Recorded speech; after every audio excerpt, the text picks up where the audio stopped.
자, 오늘 볼 거는 어디냐면은 생명 시스템의 후반부 부분이야. 그러니까 이 생명 시스템도 그 지구 시스템이랑 좀 비슷해. 그러니까 이번 시험 범위가 시스템 관련된 내용들이 주르륵 나오잖아? 역학적 시스템 말고 지구랑 생명은 이제 내 기준으로 절대 틀리면 안 된다고 생각은 하는데, 왜냐면 여기는 이제 외워야 되는 거잖아? 외워야 되는 건데, 그치. 자, 다시 이제 들어와서 어떤 거냐면은 생명 시스템의 경우에도 지금 내가 칠판 필기를 이렇게 쭉 정리를 해줄 거잖아. 그거를 이제 백지에다가 쓸 수 있도록 내용 정리가 순서대로 좀 되면은 좋을 것 같습니다. 여기는 두 가지가 나옵니다. 생명 시스템에서 일어나는 화학 반응이 있고요. 그 다음에 생명 시스템에서 일어나는 유전 정보의 흐름 두 가지가 이제 메인인 파트야. 근데 둘 다 솔직히 암기량이 그렇게 많은 거가 아니고 막 내용도 많지 않고 응용이 나오는 것도 그렇게 몇 가지가 없는 편이야. 그래서 이제 최대한 이쪽 부분은 빠르게 정리를 해놓고 바로 문제풀이 단계로 들어가도 큰 문제가 생기지는 않는 파트들이거든요. 그래서 화학 반응의 앞에서 배우는 생명 시스템의 화학 반응의 경우에는 우리가 단백질이 주가 되는 친구입니다. 단백질을 가지고서 화학 반응을 진행을 하는 거고, 그 다음에 뒤쪽에 있는 유전 정보 흐름의 경우에는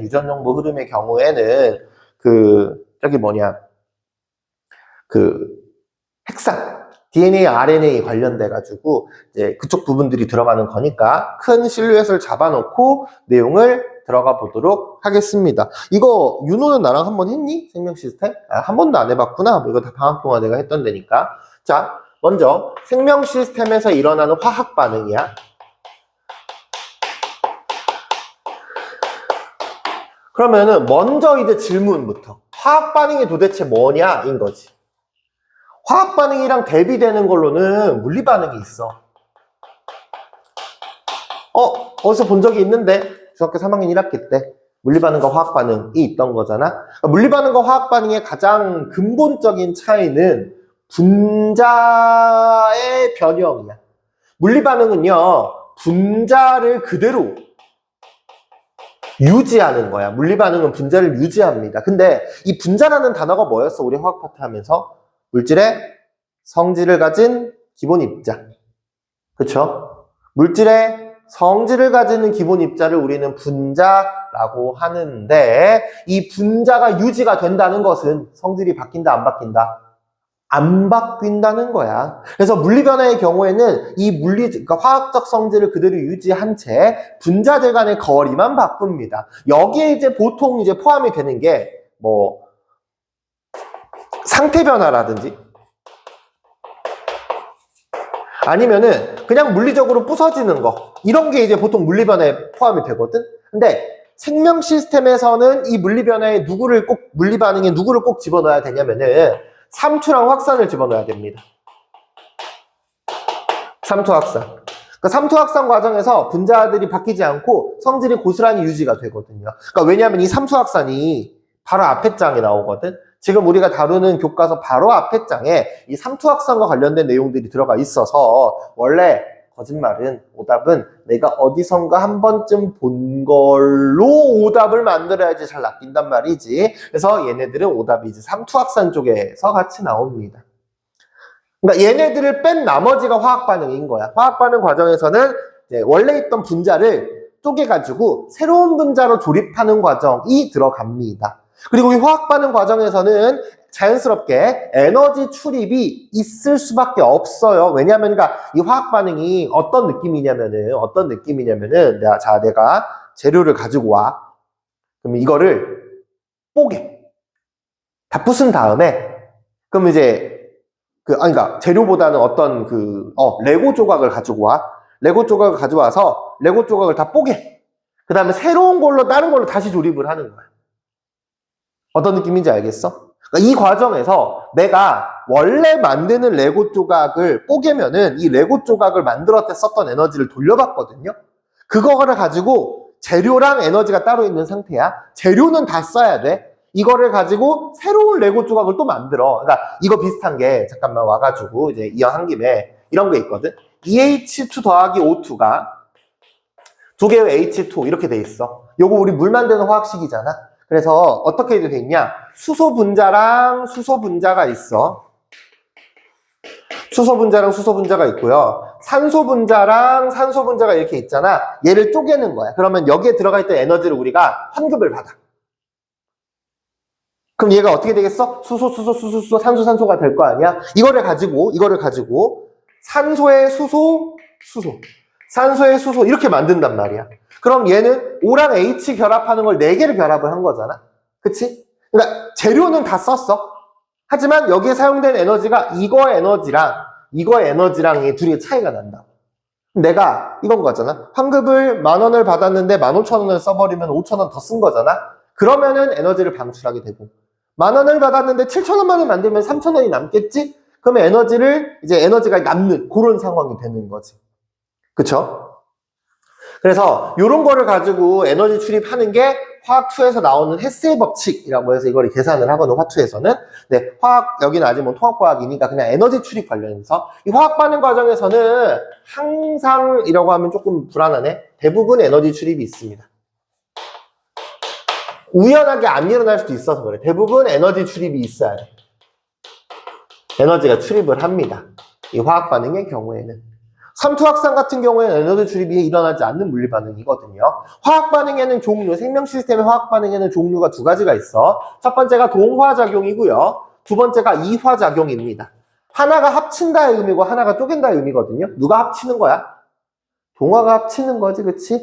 동화는요, 크기가 작은 분자들을 모아서 큰 분자로 만들어. 이화는요, 큰 분자를 쪼개가지고요, 오히려 뭘로 만든다? 작은 분자로 만든다. 인 거야. 근데 이 동화작용과 이화작용을 하면서 어떤 게 이제 들어가냐? 우리는 화학결합을 할 때,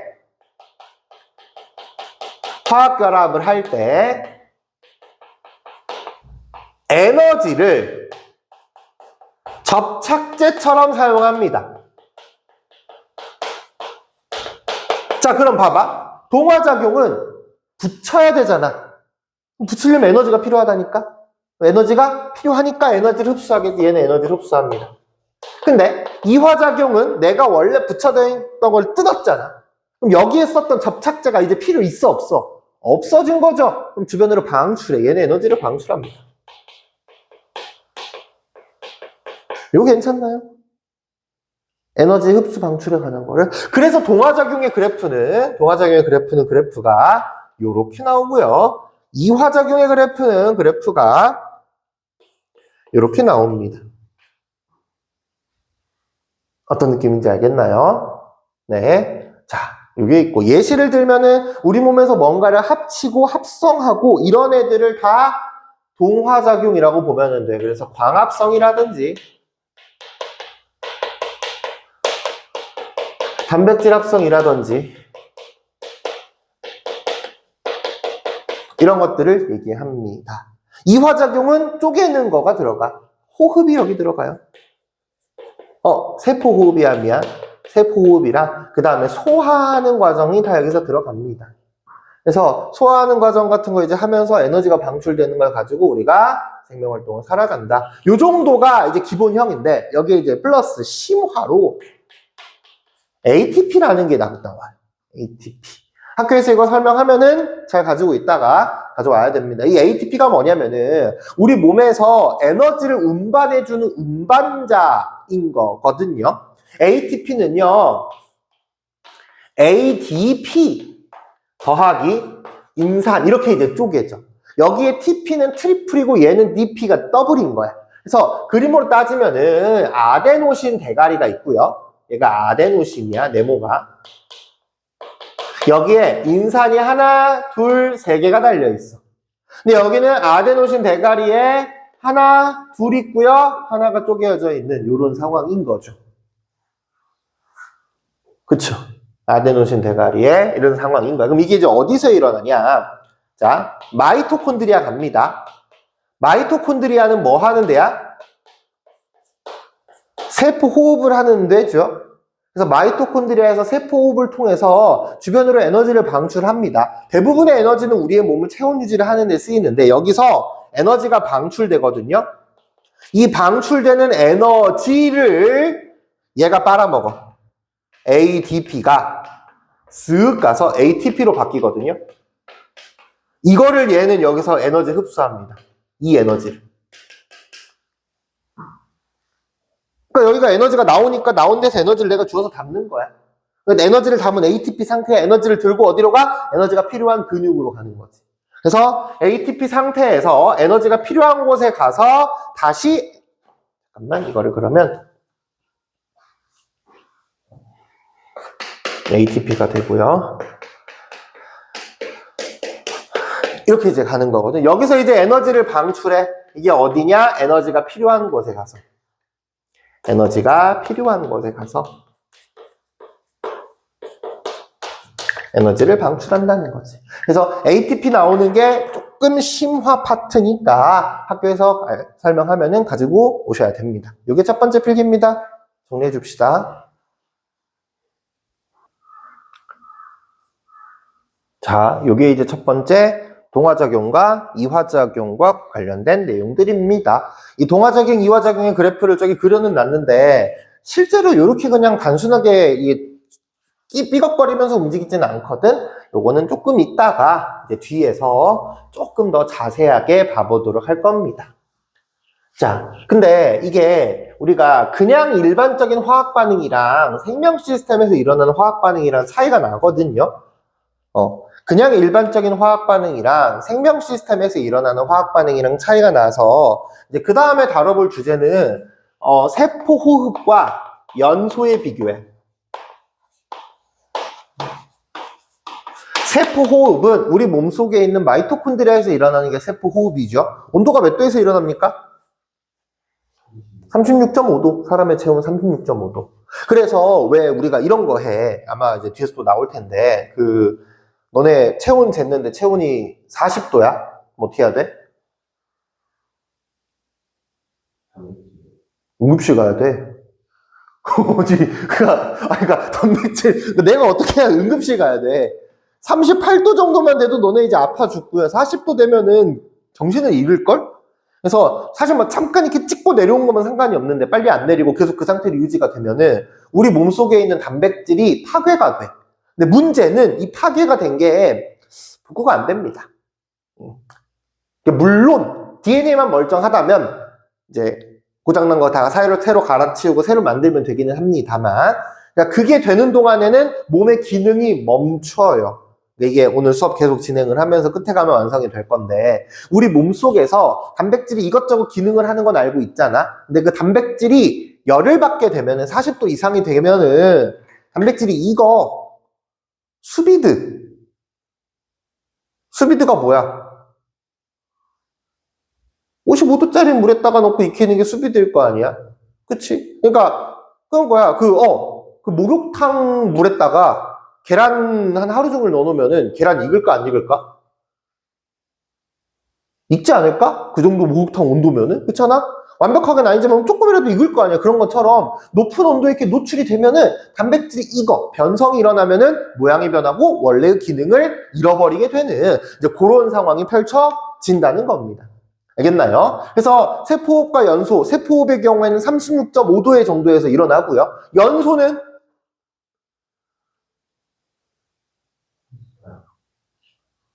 300도, 200도, 300도는 돼야지 되는 거 아니야? 그러니까 내가 지금 뭘 먹을 거냐? 자, 불에 타는 거가 원래 이걸 내가 돼지고기를 예시를 들었는데 그거 말고 내가 얼마 전에 집에서 김을 구웠거든. 김을 먹습니다. 김을 먹으면 이 김을 우리가 소화해서 영양분으로 흡수할 수 있겠죠? 그리고 또 다른 건 뭐냐면 김을 그냥 가스레인지에 올려놔서 김을 구울 거야. 잘못 구우면 김이 타죠? 김이 타면서 어떻게 돼? 마치 그냥 김에 연료된 김이 불이 쫙 붙어가지고 김이 차르르 탈 거 아니야? 그 상황을 염두를 해보자는 거지. 그래서 하나는 내가 먹어서 김을 소화시켜서 에너지를 만들어내는 거고요. 하나는 김을 그냥 모닥불에 이렇게 툭 집어넣는 그런 느낌인 거야. 그러면 연소부터 해볼게. 연소의 경우에는 어떻게 되냐? 김이 처음에 에너지가 이만큼 있잖아. 그리고 김에 불 붙으면은 불 붙고 내가 불 붙은 상태에서 한 3초 정도 보고 있으면 어떻게 돼? 김이 없어. 다 타가지고. 3초면 다 탄단 말이야. 그렇잖아? 그래서 얘는 한 번에 에너지가 쫙 나와. 요겁니다. 연소 과정이야, 이게. 연소 과정인데, 연소 과정의 경우에는 한 번, 높은 온도에서 특징이, 높은 온도에서 한 번에 에너지가 방출이 돼. 이게 연소입니다. 근데 내가 먹었어. 김을 먹게 되면은 이거 소화하는데 얼마나 걸려? 뭐 대충 뭐 3초 만에 소화돼? 그거 아니죠. 그렇잖아. 최소 몇 시간은 있어야 되는 거 아니야. 그렇잖아. 그러니까 그치. 그러니까 뭐 내가 마라탕을 먹어서 배가 아픈 게 아니라면 오늘 먹으면은 오늘 똥이 나오진 않을 거 아니야. 하긴 오늘 밤늦게 나오든가 그렇잖아. 그러니까 최소 12시간은 지나야지 배출이 된다고요. 그동안에 영양소를 천천히 뽑아 먹는 거야. 그래서 처음에 있던 김의 상태는 똑같거든요. 근데 이거를요, 세포호흡의 경우에는 한 번에 에너지를 내는 게 아니라 소화 과정까지 포함해서야 에너지를 여러 번에 걸쳐서 천천히 나눠서 씹는다고 생각을 하면 돼. 이렇게 할 수밖에 없는 이유는 뭐냐? 온도가 낮잖아. 온도가 낮으니까 한꺼번에 내가 온도가 높으면 한꺼번에 팡 잘라낼 수 있는데 온도가 낮으니까 한꺼번에 안 잘리니까 어떻게 조금씩 겉에서부터 깎아가지고 천천히 깎아내린다는 거지. 그래서 얘는 낮은 온도에서 여러 번에 걸쳐서 나눠서 돼야 되고요. 그러면 그냥 낮은 온도에서 여러 번 한다고 이제 분해가 일어나는 그건 아니야. 여기는 이제 포인트가 뭐냐? 효소. 또 다른 말로 생체 촉매가 필요합니다. 효소 생체 촉매가 있어야지만 세포호흡이 발생할 수 있다는 거예요. 자, 그러면은 계속 내용을 이어서 효소, 그러니까 또 다른 말로 생체 촉매라는 게 뭐냐? 이거는 먼저 꼬리표를 어디에서 달아서 끌어올 거냐? 촉매에서 꼬리표를 달아서 끌어올게. 촉매가 뭐냐? 화학 반응의 속도를 조절해주는 물질이야. 근데 이 친구가 직접 참여하진 않습니다. 얘를 직접 참여하진 않고요. 옆에서 이 화학 반응의 속도를 조절해서, 속도를 조절해 준다는 것은 반응을 빠르게 하기도 하고요. 이거를 정촉매라고 불러. 근데 반응을 반대로 느리게 하기도 합니다. 그래서 효소 생체 촉매는 화학 반응의 속도 조절을 하는데 얘는 반응을 빠르게 하기도 하고 느리게 하기도 하거든. 그럼 이 친구들이 도대체 어떻게 해서 속도 조절을 하냐? 일단 멘트를 쓰고 이거를 설명하겠습니다. 활성화 에너지를 낮춰서 반응 속도를 빠르게 합니다. 그럼 여기서 이제 또 나와 단어가 활성화 에너지라는 단어가 또 등장을 했죠. 요게 이제 어떤 거냐? 화학 반응을 하기 위해서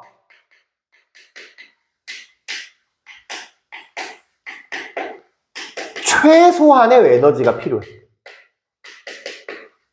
그럼 우리가 이 활성화 에너지랑 비슷한 상황이 어떤 상황이 있냐면은 나무 장작에 불 피울 때야. 나무 장작이 있어. 나무 장작. 불 납니까? 안 나죠? 여기에 불 나게 하려면 어떻게 해야 돼? 내가 나무 하나 더 가지고 와서 막 이렇게 문질러. 불 납니까? 힘들어요. 괜히 라이터가 있는 게 아니야. 잘 안 납니다. 불 붙이기 어려워. 그래서 막 보면은 뭐 캠핑 가는 거 뭐 유튜브나 TV에 나오는 거 보면은 불을 못 붙이잖아. 그러니까 불 붙이는 게 생각보다 어렵거든. 그 문명의 이기 가지고 이렇게 딸깍해서 라이터 가지고 붙이든가 토치 가지고 붙이든가 그렇게 붙이는 건 쉬운데 그게 아니라 그냥 원시인의 느낌으로 불 붙이려면 불 진짜 붙이기 어렵단 말이지. 응? 그러니까 그거야. 왜냐면은 자 나무가 불 타면서 주변으로 에너지를 방출하잖아. 이건 이화작용이야. 근데 나무에 불을 붙이려면 일단 나무에 불을 붙일 수 있는 온도까지 올려야 될 거 아니야. 그 나무에 불이 붙기 위해서 내가 처음에 막 비벼주는 게 활성화 에너지라고 생각하면 돼. 활성화 에너지에 도달하면은 그 다음부터 내가 더 뜨겁게 할 필요가 없겠죠. 그쵸? 그 다음부터 지 알아서 되면 돼. 이거 비슷한 거 또 본 적 있지 않아? 별의 진화 과정, 수소 핵융합 반응 1000만 켈빈에 도달하면은 그 다음부터 지가 알아서 에너지를 내뿜어. 1억 켈빈에 도달하면 그 다음부터 지가 알아서 에너지를 내뿜어. 그러니까 거기는 화학 반응은 아니고 핵 반응이긴 하는데 이런 활성화 에너지 개념들을 우리가 알게 모르게 썼다는 거지. 그래서 이게 활성화 에너지인데 원래는요. 자, 이화작용의 그래프를 한번 그려보잖아. 원래 이화작용의 그래프가 어떻게 생겼냐면은 그래프가 요렇게 그래프가 생깁니다.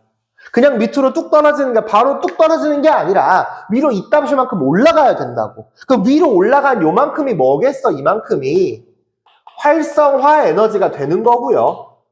내가 이만큼 해서 이 언덕을 넘어야지만 에너지가 방출이 돼.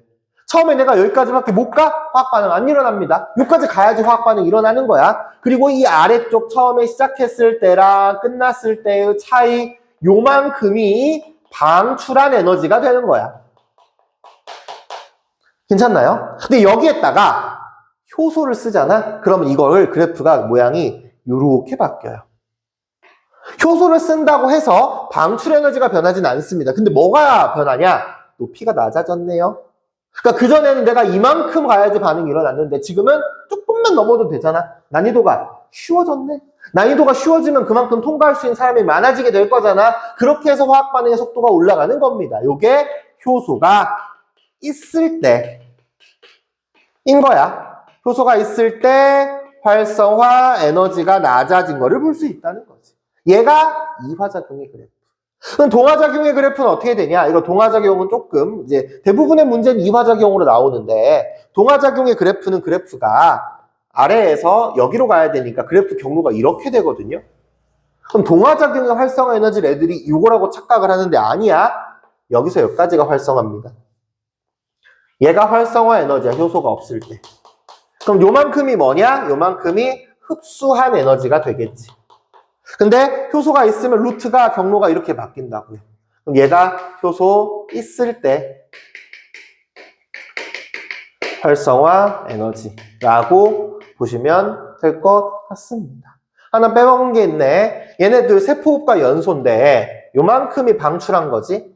여기는 여기서 여기까지가 방출한 거지. 요 방출한 에너지는 똑같습니다. 방출한 에너지의 총합은 같아요. 효소를 쓰는, 그러니까 세포호흡이랑 그 다음에 뭐 요거는 같습니다. 그래서 여기는 이제 뭐 생체 촉매, 효소의 이야기는 아니고요. 그러니까 산업 현장에서 촉매를 쓸 수 있으면은 안 쓰면 손해입니다. 촉매를 쓰면 반응이 더 빨라지는 거기 때문에 안 쓰면 손해거든요. 요거 정리해 주시면 됩니다.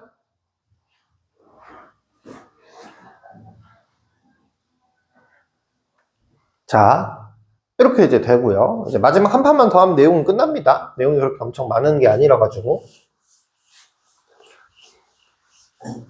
여기가 이제 그럼 효소에 대해서 볼 건데 사실 이거는 그 효소 생체 촉매가 그러니까 어떻게 작동을 하냐인 거거든요. 얘가 약간 그 토템 느낌으로 주변에 가만히 있어서 주변으로 이렇게 영향력을 행사하는 그런 느낌은 아니야. 그런 느낌은 아니고요. 어떤 거냐면 그냥 부착물 같은 느낌이야. 부착물 같은 느낌. 그래서 이제 봐볼게 한번. 이렇게 생긴 반응물이 있다고 한번 해볼게. 이렇게 생긴 게 이제 기질이라고 하기도 하고 반응물이라고 하기도 합니다. 이렇게 생긴 기질이 이렇게 생긴 효소가 딱 이 모양이 맞는 효소가 딱 있는 거야. 이렇게 생긴 효소한테 딱 결합을 해야 돼. 얘는 결합이 되죠. 그러면 얘가 기질 1번이야. 자, 기질 2번은요, 모양이 이렇게 생겼어. 얘가 이제 기질 2번이야. 기질 2번은 여기에 들어가, 못 들어가? 못 들어가죠. 그쵸? 그래서 기질 1번, 모양이 맞아야 됩니다. 그러니까 이게 우리가 단백질 하면서 내용 기억납니까? 단백질의 구조가, 모양이 단백질의 기능을 결정한다 이런 얘기를 했었잖아. 여기서의 모양은 기질과 결합 가능한지에 대한 유무야. 그래서 기질이 딱 모양이 맞지 않아? 그러면은 결합한 친구만 이렇게 되면 안 되지.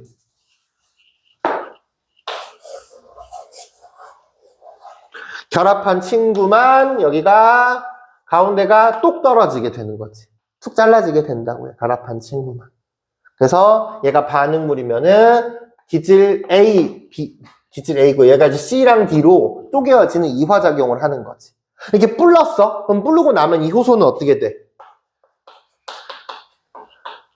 그대로 있지 않아? 그래서 한 번 더 들어갑니다.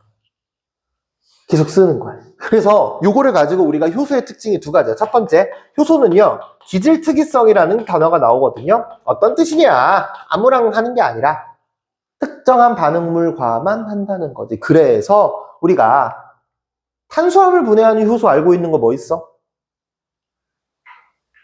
아밀레이스.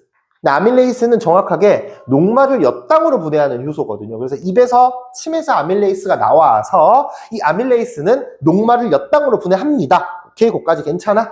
그 다음에 그럼 엿당 상태로 뱃속으로 들어갈 거 아니야. 근데 우린 엿당을 최종적으로 포도당으로 바꿔야 되거든요. 아밀레이스랑 엿당을 막 섞어 놓잖아? 엿당 분해 못합니다. 왜? 엿당이랑은 모양이 안 맞거든요. 그쵸? 그럼 엿당을 분해하기 위한 새로운 요소가 또 필요한 거야. 그게 소장에 가면은 말테이스가 나오게 되는 거고요. 말테이스는 아마 너네가 들어본 적은 없을 거야. 그냥 소장의 소화요소라고 했을 거거든. 그래서 특정한 반응물과만 결합하는 기질특이성이 있고요. 두 번째가 한 번 썼다고 해서 끝이 아니라 효소가 모양이 변하지만 않는다면은 계속 사용할 수 있어. 재사용 가능입니다. 재사용 가능성. 그래서 이거 이제 비슷한 게 뭐 있냐? 그러니까 원래 내가 처음에 할 때는 대게 가위를 예를 들었거든? 근데 요즘에 대게집 가니까 그 가위가, 그러니까 이번에 내가 연휴 때 포항 가가지고 그 동생이 포항에 있어서 게 먹었는데 대게집 가면은 그 이상한 기구 혹시 그 가식당 가서 최근에 먹은 적 있어? 이상한 기구 주지 않아? 이렇게 생겼거든? 이렇게 생겼어. 젓가락인데, 그러니까 젓가락은 아니 이렇게 생겼어. 그래서 여기 가지고 이제 끓고 여기만 끌어내가지고 먹는 거야. 이 기구는 어디에만 쓸 수 있어? 이거 뭐 하는 용도야? 되게 다리 파먹는 용도지. 다른 데 쓸 수 있을까? 굳이 쓰려면 쓰겠는데 쓰겠어? 이거 숟가락은 뭐 파먹을 거야? 밥을 먹을 수 없잖아, 이걸로. 괜찮아. 그러니까 이게 딱 전용인 거잖아. 뭐 하는 데만 딱 되게 살 파먹는데 최적화된 도구인 거 아니야, 이 도구가. 다른 데는요. 좀 쓰기 그래. 이거 가지고 포크를 써가지고 사과를 찝을 수는 있긴 하겠지만 적당한 모양새는 아니니까. 그치? 요게 효소랑 되게 유사합니다. 이거를 안 쓰면 내가 살 발라먹는 게 느려. 먹을 수는 있어. 하지만 그냥 일반 젓가락 가지고 하면은 알다시피 젓가락으로 하다 보면 젓가락이 쓱 지나가는데 막 헛떡을 옆에 살 남아있고 그런단 말이지. 그래서 그냥 젓가락이나 아니면 입이나 손으로 빨아먹는 것보다 얘를 쓰면 빨라. 그리고 그러니까 반응 속도를 빠르게 해주는 거지. 기술특이성. 다리에만 쓸 수 있고요. 그 다음에 다 썼어. 버립니까? 일회용 아니죠. 씻어가지고 다시 쓰잖아. 재사용 가능성까지 들어간다는 거지. 그래서 요 이미지를 가지고 있는 게 되게 좀 필요합니다. 괜찮나요? 그래서 효소랑 이렇게 결합되어 있는 상태를 우리가 얘기하는 거고요. 그 다음에 이제 내용은 여기서 끝나기는 해. 나머지는 효소가 사용되는 예시들 이런 것들인데 요거는 아마 내가 문제 풀면서 얘기는 할 건데 조금 꼼꼼하게 봐야 됩니다. 예를 들면은 효소 세제가 있어요. 효소 세제는 어쨌든 일반 세제보다 세척력이 좋으니까 효소 세제를 쓰겠죠. 근데 효소 세제로 밥풀을 제거한다. 틀립니다. 왜? 너 옷에 밥풀 묻었어. 물로 이게 쓱쓱쓱 하면 안 지워져? 지워져. 밥풀은 물에 잘 녹으니까. 그러니까 이거는 때 성분이 그러니까 탄수화물 성분은 물에 잘 녹으니까 잘 지워지는데 단백질이나 지방 성분이 물에 잘 안 녹는단 말이야. 요런 물에 잘 녹지 않는 물로 지워지지 않는 단백질이나 지방 성분을 분해하는 효소가 들어있는 거야. 그래서 주어가 달라졌습니다. 탄수화물 분해 요소를 쓰는 게 아니라 탄수화물 분해할 때 쓰는 게 아니라 단백질이나 지방 분해 요소가 들어가서 단백질이나 지방을 분해할 때 쓰는 거. 이런 것들 들어가는 게 좀 있어. 청바지에 있는 섬유 조직이 탄수화물류거든요. 그래서 얘네들 분해하는 거, 청바지 탈색하는 것도 효소 같은 거 이용하고 그런 것들인데 어쨌든 그런 거는 문제풀이 단계에서 우리가 이건 좀 외워보세요 하면서 챙길 수 있는 거고 여기를 다시 이쪽에서는 이제 그나마 나오는 고단원 문제가 어떤 게 있냐면은 이 문제가 있습니다. 그래프가 나오는 문제인데 세로축이 초기 반응 속도야. 그리고 가로축이 농도입니다. 그러면은 어떤 상황이 벌어지냐? 기질의 농도입니다. 자, 처음에 내가 양을 조금만 주면은 반응 속도가 약하겠죠? 재료가 좀밖에 없으니까. 양이 점점점 늘어나면 늘어날수록 쭉 증가하다가 어느 순간부터 평평해지는 순간이 와. 이게 이제 어떤 거냐? 이게 자, 이 앞에까지는요. 이 앞에까지는 효소가 10개가 있어. 근데 반응물이 하나밖에 안 와. 그럼 몇 개의 효소만 일해? 하나만 일할 거 아니야. 2개가 와, 2개가 이래. 3개가 와, 3개가 이래. 4개가 와, 4개, 10까지, 10개가 꾸준하게. 그러니까 효소의 개수만큼 반응물이 들어오니까 맞춰서 속도가 촥촥촥촥촥 늘어나는 상황입니다. 근데 여기 다음부터는 뭐야? 효소가 10개인데 15개가 오면은 5명, 그러니까 그 미용실에 미용사가 10명이 있는데 손님이 한꺼번에 15명이 와. 10명 자르고 5명 뭐 해야 돼? 웨이팅 해야지. 기다려야 될 거 아니야. 여기서부터는 기다리는 중이야. 근데 요게 지금 내가 초기 반응 속도라고 하긴 했지만 요게 우리가 그 삼투 확산, 특히 확산에서 막단백질을 통해서 이동하는 걸 촉진 확산이라고 부르거든요. 그 촉진 확산의 움직임과 굉장히 흡사합니다. 애초에 근데 똑같을 수밖에 없어. 왜 촉진 확산도 단백질이잖아. 그렇잖아. 촉진 확산도 그 막단백질 사이로 물질이 쏙 들어가야지 촉진 확산돼서 넘어가는 그런 상황인 거거든요. 그래서 이제 거기랑 비슷한 상황이다. 이렇게 감을 좀 잡고 있으면은 좋기는 합니다. 괜찮나요? 그래서 이런 관계고요. 그럼 이걸 이제 그림으로 표현을 하잖아. 자, 첫 번째 상황은 이런 상황이야. 첫 번째 상황의 경우에는 효소가 있고요. 효소가 4개가 있는데 여기에 반응물이 이렇게 2개만 결합되어 있는 상황이에요. 이 상황은요, 효소가 4개가 있으면은 4개의 효소에 모두 반응물이 딱 알맞게 끼워져 있는 상황인 거지. 그치? 얘는요, 효소가 몇 개가 있어? 4개가 그대로 있는데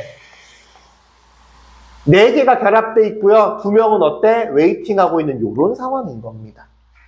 알겠나요? 그럼 여기서 이제 중요한 포인트는 뭐냐면 봐봐. 이 점은 A점이고 이 점은 B점이고 이 점은 C점이잖아. 그러면은 A점보다는 B점이 반응 속도가, 그러니까 반응 속도가 이렇게 될 거 아니야? 그쵸? 이렇게 돼. 근데 여기서 이제 중요한 포인트. 활성화 에너지는요, 모두 같습니다. 여기가 이제 맹점이 뭐냐? 자, 봐봐. 활성화 에너지, 효소랑 결합하면 활성화 에너지가 낮아지잖아. 그래서 반응 속도가 빨라지는 거야. 오케이, 괜찮죠? 그럼 여기는 A랑 B를 비교했더니 B가 더 반응 속도가 빠르잖아. 활성화 에너지가 더 낮은 거야?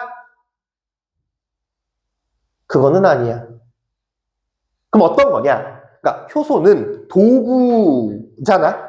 반응을 빠르게 도와주는 도구인데 여기서는 2명만 일을 하고 있는 거고 여기서 몇 명이 일하는 거야? 4명이 일을 하는 거잖아. 그치? 일하는 작업자가 많아져서 반응 속도가 빨라진 거지 활성화 에너지가 더 많이 떨어져서 반응 속도가 빨라진 건 아니지 않아? 그쵸? 활성화 에너지가 떨어지면은 활성화 에너지가 낮아지면 반응 속도가 빨라지는 건 맞는데 반응 속도가 빨라졌다고 해서 활성화 에너지가 낮아졌다라고 표현할 수는 없는 거거든요. 이 2개의 간극이 조금 보여? 네. 그 명제로 따지면 명제가 참이면 여기 참이 아니잖아. 대우명제가 참이어야 되지. 그치? 그래서 그런 과정이랑 좀 같이 일맥상통하는 건 있습니다. 그러니까 여기는 나오는 게 반응물과 결합한 효소, 그 다음에 뭐 그냥 깨끗한 효소 막 이런 거의 비율들 이런 거 가지고 물어보긴 할 거예요. 괜찮죠? 요게 효소랑 활성화 에너지 마지막 필기고요. 뒤에 바로 가야 되니 12시 반 땡치고? 넌 바로 가야 돼? 그럼 어쩔 수 없고 나머지는 조금 여유 있으면은 여기 관련된 문제 좀 풀다가 가게. 옆에 교실 옮겨가죠. 그래서 필기하고 옆으로 옮겨서 문제를 좀 풀 겁니다. 문제 뽑아가지고 올게요.